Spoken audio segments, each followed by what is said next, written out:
नए साल 2026 की शुरुआत हो गई है। लेकिन नए साल की शुरुआत के साथ ही 1 जनवरी 2026 से देश में 8 बड़े बदलाव होने जा रहे हैं।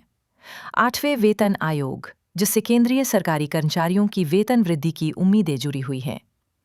क्रेडिट स्कोर से लेकर पान आधार लिंक अपडेट तक, गाड़ियों की कीमत से लेकर आईटीआर। नमस्कार, आप देख रहे हैं नवभारत टाइम्स। सरकार ने 1 जनवरी 2036 से सीएनजी और पीएनजी की कीमतों में 2 से 3 रुपए प्रति यूनिट की कटौती करने की घोषणा की है। अब एलपीजी सिलेंडर पर भी खुशखबरी मिल सकती है।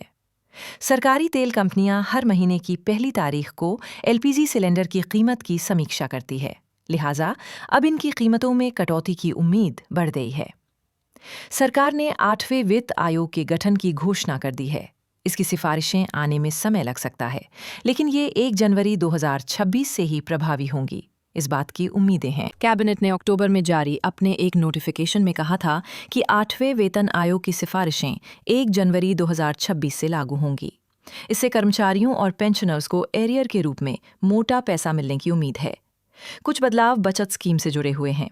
सरकार पीपीएफ, सुकन्या समृद्धि और एनएससी जैसी छोटी बचत योजनाओं पर हर तिमाही ब्याज दरों की समीक्षा करती है। आरबीआई ने हाल में रेपो रेट में 0.25% की कटौती की है। इससे 1 जनवरी से शुरू होने वाली तिमाही के लिए स्मॉल सेविंग स्कीम यानी ब्याज दरों में कटौती का ऐलान किया जा सकता है। फाइनेंशियल ईयर 2024-25 के लिए रिवाइज्ड और बिलेटेड आईटीआर फाइल करने की अंतिम तारीख 31 दिसंबर है। अगर आप 31 दिसंबर की तारीख चूक गए हैं तो हो सकता है कि आपका टैक्स रिफंड लटक जाए। पान और आधार को लिंक करने की एक नई डेडलाइन 31 दिसंबर को खत्म हो चुकी है, लेकिन ये सबके लिए नहीं है।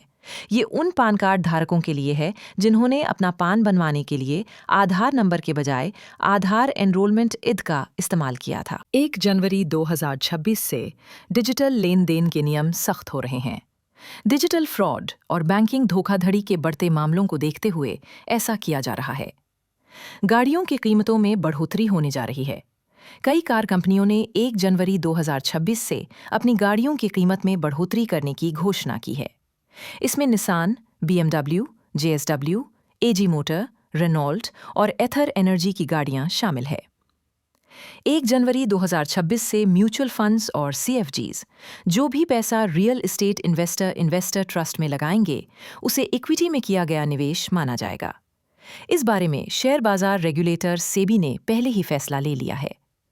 इस खबर में फिलहाल इतना ही।